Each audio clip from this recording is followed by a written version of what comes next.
After my divorce from my husband was finalized, I waited a while before finally putting myself back on the dating scene. But when I did, the first app that I downloaded was Tinder, and that turned out to be the second biggest mistake of my life. The first is my husband, and not just because we got a divorce. You see, when I created my profile on Tinder, I was very honest that I was a newly divorced woman who was looking for someone to enjoy life with, even though I didn't know where that would lead. It wasn't long before I started getting matches and had to deal with an influx of guys there who definitely weren't looking for a relationship like I was. That is, until I matched with a man who said his name was Clark. He said that he had worked in construction most of his life, and we both bonded over the fact that we both own a German Shepherd. I loved my dog and Clark loved him, and before long we began really talking about our lives and all of the things we've done or haven't done. We chatted for a few weeks, and I'll admit there were a few times when our conversations turned a little bit R-rated, and eventually we both decided that we would meet up and have dinner together. He claimed to be working a little late, but we were going to meet up around 8 p.m. at this Italian restaurant that was about half an hour from my house. As it was getting closer and closer to the time when I should have been leaving my house, I started getting dressed, but I was surprised when the power in my house went out. At that time, I was in my upstairs bathroom, and I began looking around for my phone so that I could have some sort of light to see where I was going. I wasn't sure what was wrong, but I figured the place that I should check was the fuse box. Once I managed to find my phone on the bathroom counter, I turned on the flashlight and then made my way over to the bathroom door. My entire plan changed as soon as I opened the door. I was getting ready to leave the bathroom when I heard the sound of something moving around downstairs. At first, I thought it might have been Jack, my dog, but then I remembered that I put him in the backyard to run around for a little while before I went on my date. I decided to poke my head out of the bathroom and try to see down the staircase in hopes of figuring out what was going on in the living room. But when I did, what I saw caused me to quickly duck back into the bathroom. As I poked my head around the corner, I saw the light of a flashlight shining from downstairs. I locked the door to the bathroom and immediately called 911. As I waited for the operator to pick up, I could hear the sound of footsteps walking up the stairs. I was elated when I heard the voice on the other line pick up and ask me what the problem was. As quietly as I could, I whispered into the phone that there was an intruder in my home, and then I gave the dispatcher my address. As soon as I finished whispering the address, I fell silent because I could hear whoever was in my house walking across the upstairs hallways. The light from their flashlight got brighter and brighter through the crack in the door as they got closer to the bathroom. I did my best not to scream as I heard the door handle jiggling as if they were trying to open it. However, I couldn't hold back anymore once the person started throwing their body against the door to force it open. The 911 operator reassured me that someone was on the way to my location and that help would be there soon, but there wasn't much that I could do. I just about jumped out of my skin as the door gave out and busted wide open. I couldn't see anything past the flashlight shining in my face as the intruder got closer. I dropped my phone as they grabbed me and pulled me across the floor and out into the hallway. Through my tears, I asked them why they were doing this, and all they replied was, "You know why." Within a second, I recognized the voice of the intruder as my ex-husband, Josh. I tried to fight back and struggle, but when I did, he just threw my body up against the wall and smacked my head against it. I continued to cry as I fell to the floor, and at that point, I could hear my dog barking in the backyard. My ex continued to talk, but I couldn't quite hear what he was saying as he pushed me down the staircase. By the time I hit the first floor of my house, I was completely disoriented, and I could hear the sound of him running back down the stairs as I tried to crawl away. And once he reached me, he grabbed onto the back of my head, came in close to my ear, and whispered, "No one is going to miss you, you know." And just as he got ready to smash my face into the floor, I heard the sound of the front door kicking open as 3 officers rushed into my home. They quickly got my ex-husband off of me and arrested him before getting a statement from me about what had happened. After I had the chance to get my phone, I sent a message to Clark to let him know that I had to cancel our date that night. However, a few seconds later after I sent the message, one of the officers walked up to me and showed me my ex-husband's phone. I was shocked when I saw the message I had just sent went straight to him. It was at that moment I realized that my ex had created a fake account under the name Clark to make sure that I wasn't dating anyone else. If I hadn't managed to call the police in time, I really don't know what would have happened to me. I'll never listen to any of my friends again after they suggested I download Tinder. I just found out that my boyfriend had cheated on me, and after I broke up with him, they told me to get over him by meeting someone new. Normally, I didn't take their suggestions when it came to dating, but for some reason this time I decided to download Tinder as they said, and within minutes I was talking to someone that seemed pretty interesting. We talked for a while, and then eventually he asked me out on a date, which I was admittedly excited about, but I couldn't help but be wary. I told him that I would meet him at the diner between both of our houses and that I would drive there myself just in case the date was a bust. He agreed without an argument, which I took as a good sign, but that feeling that I had about him went away about 20 minutes after I showed up at the diner. We planned to meet up at around 6 p.m. to get dinner, but it was already almost 6:30 and he was nowhere to be found. I actually ended up ordering and eating an entire meal by myself before I ultimately decided to call it quits. I sent him a message that basically told him to go kick rocks, but I was surprised when he responded almost immediately with an apology. He told me that he was right outside and understood if I'd rather just go home since I already ate. I immediately got a weird feeling in my gut because I didn't know how he could know that I had eaten without him. I didn't say anything about that in my message. I began looking around to see if anyone was looking at me, but the diner was actually pretty empty that night. I didn't like the feeling that I was getting, and I decided to ask the waitress if one of the busboys or cooks would be able to walk me to my car, and they graciously accepted. However, even though I felt a bit safer knowing that someone was walking with me, I couldn't help but feel like something was going to go wrong that night.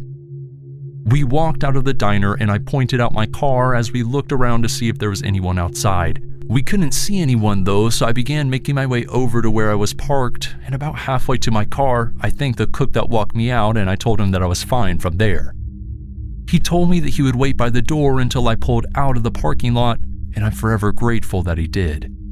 Nothing happened outside of my car, but when I got into it, I couldn't help but get that strange, ominous feeling again, like something was about to happen. Chills ran down my spine, but I figured that it was just the strange feeling I'd gotten earlier and decided to turn my car on and get ready to leave. As I turned the key in the ignition though, I realized why I felt as if I was in danger. It's because I was. As soon as the car turned on, I felt a pair of hands reach out from the back seat and grip around my neck. I tried to scream, but nothing came out. I began flailing my arms and trying to break out of the grasp of whoever was choking me, and in the process, I ended up hitting the horn for a second. That's what gave me the idea to just slam on the horn with both hands and hold it down to alert anyone in the diner that there was something happening. And thankfully, the cook had waited by the door just like he promised. My eyes began to water as the man in my back seat continued to choke me, but I could see through the tears that the cook was running over. My attacker must have seen it too, because at that moment he decided to let go and then quickly stumbled outside of the passenger side of the back seat. He managed to get away since the cook was more concerned with my safety, but I made a statement to the police and filed a report, and thankfully about 2 weeks later I got a call saying that they caught the guy. Apparently, the diner had cameras outside that got footage of the man when he was breaking into my car and hiding in the back seat, and the footage was used to help make the arrest. All I know is that I deleted Tinder and never looked back. Shortly after college, I ended up going through a pretty rough breakup with my longtime girlfriend, and needless to say that I didn't put myself right back out into the dating world, and by the time I decided I was ready to try to find someone again, dating apps had become all the rage. The one that everyone was talking about and that I ended up finding the easiest to use was Tinder. However, not all dates on that app turned out to be good ones, or even safe ones for that matter. For a while I kept making matches, but it seemed like it was with bot accounts, and it wasn't until my second week or so on the app that I connected with someone that I felt safe enough to say was a real person. And the two of us hit it off great. We talked about the music that we liked and all of our favorite movies before eventually deciding that maybe we should meet up in person. When we planned on meeting, she explained to me that she didn't have a car of her own and would need me to pick her up from her house. I told her that it was no problem. I could pick her up before taking her out to a local restaurant that she claimed to love and was actually my favorite place to eat in my town. I had to work on the day that we planned our date, so I told her that I wouldn't be able to come pick her up until about 7:30 or so, and she said that was fine. So when the night finally came, I got off work, ran back to my apartment to shower, and then went to grab her. I pulled up to her house and was pleased to see that it wasn't a fake profile, and the person I had been talking to was actually the person that I was there to meet. She got into the car, and after we officially introduced ourselves in person, I began driving us to the restaurant. I made sure to drive slowly and safely, considering it had just started to rain despite it being sunny all day. But thankfully by that point in the night in our small town, the roads were mostly empty. We were about halfway between her house and the restaurant when she looked at her phone as if she received a message. She immediately looked distraught, and when I asked her what was wrong, she said that she just got a text from her friend who said that my date forgot the clothes that she needed for work at her apartment. That was when my date started saying that she really needed those clothes because she couldn't lose her job. So I tried to calm her down by telling her that I would take her back to pick up the clothes after we had dinner. But that was when she told me that we wouldn't have to go before we ate because her friend was going out. I was a little annoyed, but it really wasn't a big deal. So I told her to give me directions to her friend's house and we would pick up her clothes. We drove about 30 minutes out of town, and right before I was getting ready to ask her where she was taking me, she pointed out a driveway up ahead and claimed that it was her friend's house. As we pulled into the driveway though, I noticed that the house looked really dark and almost like no one was living there. But she didn't say anything, so I continued up the driveway and eventually parked right out front. I expected my date to go and meet her friend, but instead, she simply sat in the car looking out the window into the rain. As I tried to look past her to see what she was looking at, I failed to notice the person walking up to the side of my car. I felt my car door open up behind me, and before I could turn around, someone began trying to pull me out of my seat. I tried to fight back, but that was when I felt something sharp dig into my lower back. It was as if someone had taken the wind out of my chest as I couldn't seem to find my breath. That was when I felt that sharp digging feeling again. And when I looked down, I noticed that whoever was trying to pull me from my car had just stabbed me. I looked up at the man, but I couldn't see his face through the darkness. By that point, I had lost a lot of blood, and I didn't really have the energy to fight back. And that was when I noticed my date wasn't trying to help me or call the police. No, instead she started unbuckling my seatbelt so that the man outside the car could pull me out of it faster. Before I knew it, I was being dropped onto the wet ground, and without any hesitation, the person who attacked me stepped over my body and into the car. They pulled out the driveway as I bled out on the ground with no way of calling for help. The world around me started to go dark right before I noticed a set of headlights that seemed to be driving towards me. And the next thing I remember, I was waking up in a hospital 18 hours later with more than 24 stitches in my back. Thankfully, the police were able to use the information I gave them to track down the girl that had set me up on Tinder, but they couldn't track down my car or the person who had stabbed me.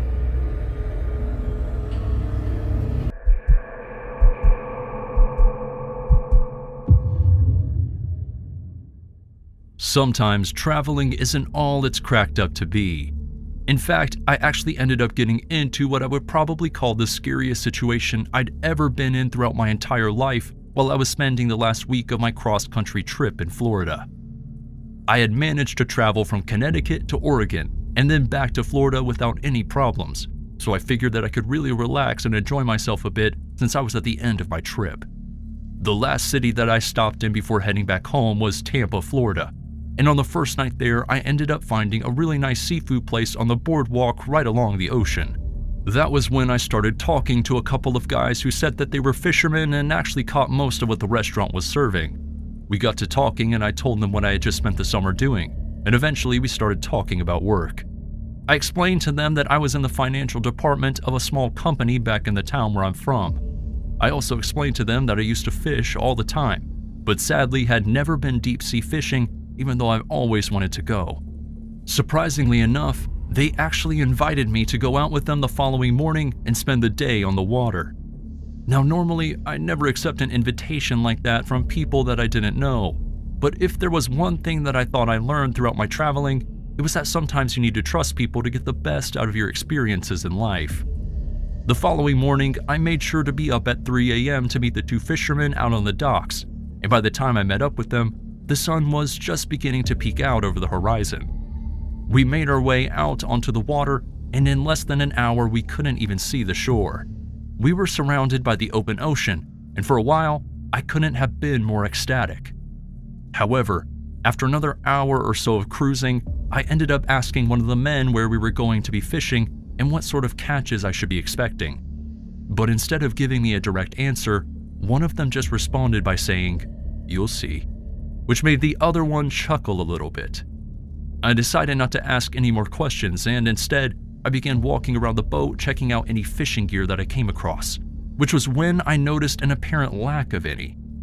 I looked over the side of the boat and realized that there weren't any other boats around us, and at that point, I started to get a really bad feeling in my gut.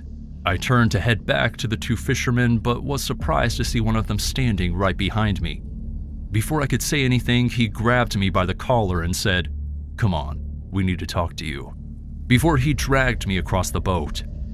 He threw me down in the seat right across from the fisherman captaining the boat, and right away they started talking about my job. Then the man controlling the boat started saying that it must have cost a lot of money for me to travel as I had. I knew that something was wrong, and I tried to explain to the man that my job didn't really pay that well, and I only had the money to travel because I saved up for like 5 years. But they didn't believe me. The man who had grabbed me earlier picked me up from my seat and then started patting me down before he took my wallet, my phone, and my watch. He asked me the PIN to my debit card, and I told him that I didn't know it. But he wasn't a very patient man, as he immediately stuck me square in the nose before asking me for the number again. This time I answered by giving him a fake 4-digit code. The man took a minute to write the code down and then continued to ask me questions about my finances before finally giving me one last bit of advice. I'll never forget the look in his eyes when he said, "If you do end up surviving this, remember that we know where you live, yeah?" He then showed me my ID to prove he had my address, and then grabbed me by the collar once again before dragging me to the side of the boat and then tossing me overboard. I scrambled to stay upright and find the surface as I tumbled into the water.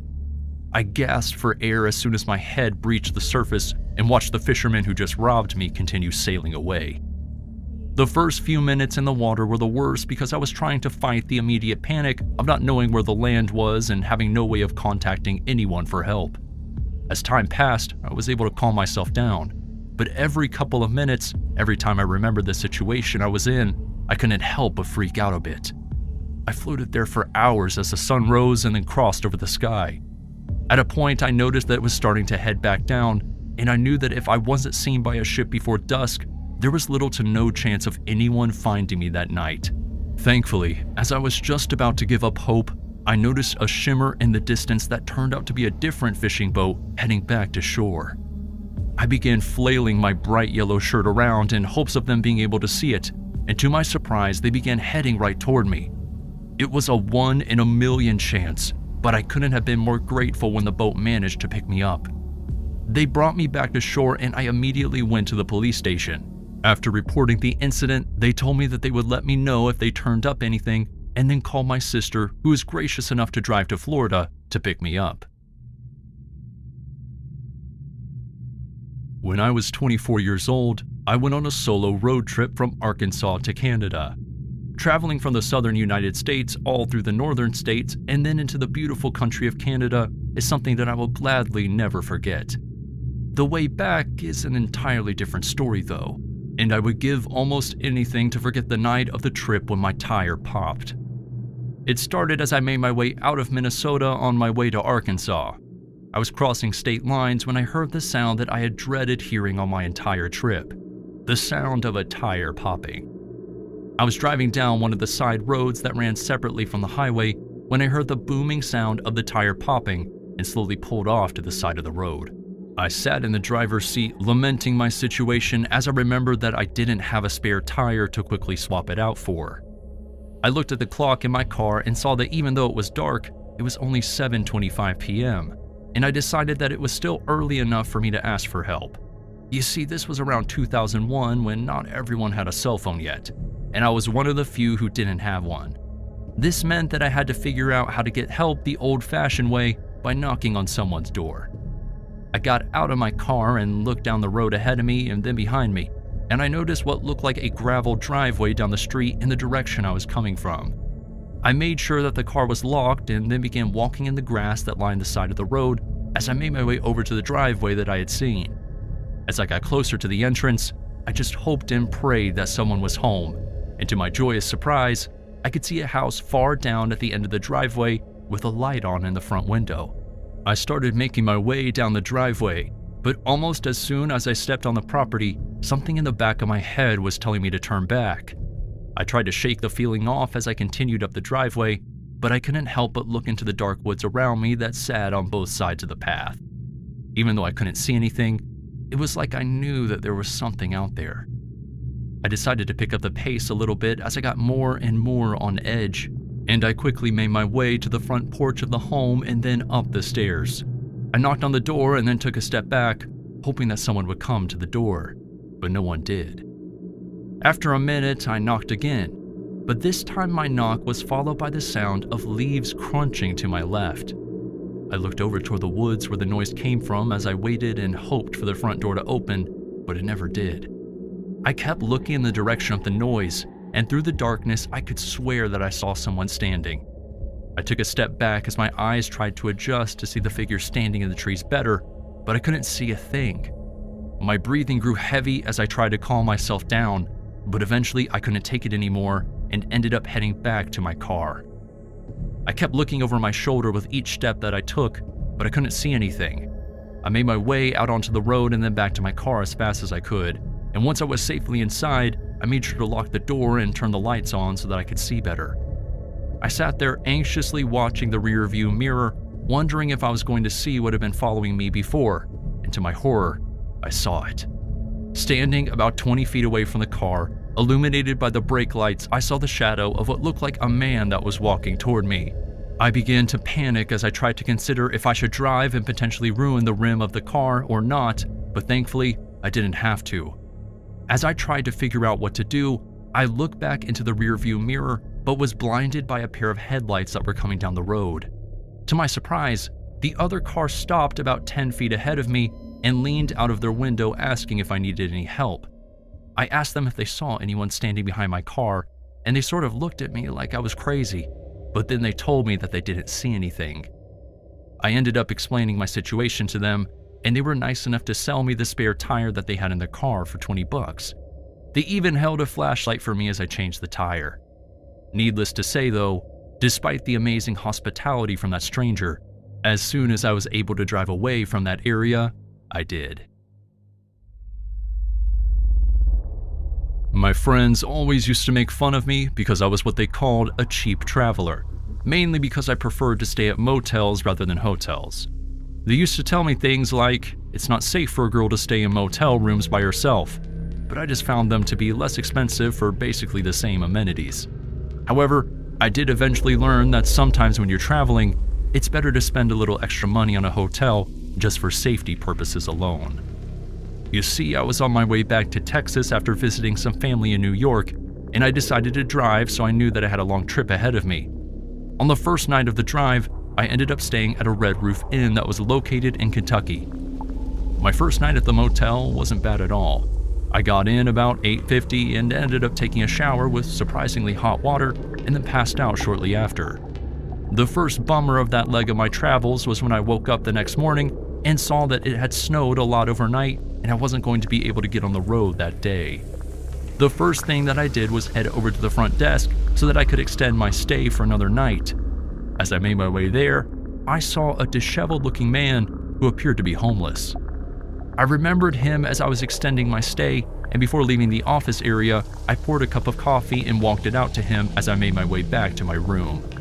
He thanked me, and then we had a brief conversation before I told him to have a nice day and went back to my room.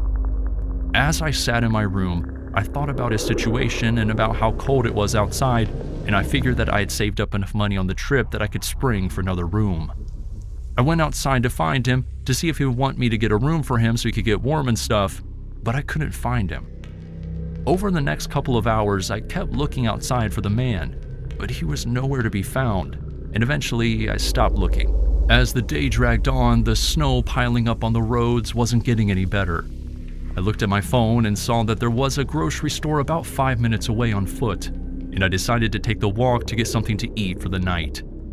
I forgot how quickly it got dark during the winter though, because by the time I was on my way back to the red roof with a microwavable pizza, it was practically dark out.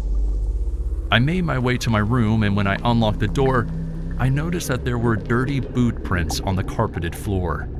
I thought about it for a second, but eventually figured that they must have been there the whole time and I just didn't notice. I took my coat off and then went to put the pizza in the microwave when I heard a noise coming from the motel bathroom. I turned to face the bathroom and noticed the door was closed, which was strange because I was positive that I left it open. I listened closely. My eyes grew wide as I heard what I was almost sure was the sound of someone breathing heavily. I took a step back and turned to walk out of my room into the office, but before I could make it to the door, I heard the click of the bathroom door opening. I turned and watched the door open, and I let out a loud scream as I saw the man who I had given a coffee to earlier that day. He started running across the room toward me, but I was already out of the door. The man followed me into the dark motel courtyard as I ran toward the office, and just as I was about 10 feet away from the door, he caught me. I felt the wind get knocked out of my lungs as I was tackled to the snow-covered ground. I tried to scream, but nothing would come out. That was when I heard him whisper in my ear that we were going to go back into my room quickly and quietly. My eyes began to water as I tried to figure out what I could do. That was when I heard the beautiful sound of the bells that indicated the front door of the office opening up. The man dropped me back down to the floor as we both heard someone yelling from the office for him to get off me. I looked up and saw a woman running over to me, and thankfully the man who was attacking me ran off. The woman brought me into the office, and we waited for the police together behind the locked door. The two officers escorted me to my room to gather my things because the manager was letting me change to a different room, and there were 2 more officers searching the area for the man who attacked me. I didn't really get any sleep that night, and as soon as the sun was up, I decided to hit the road. I checked out the motel, thanked the woman who helped me out the previous night, and as soon as I left the state, I never looked back. Hopefully, they ended up finding that man.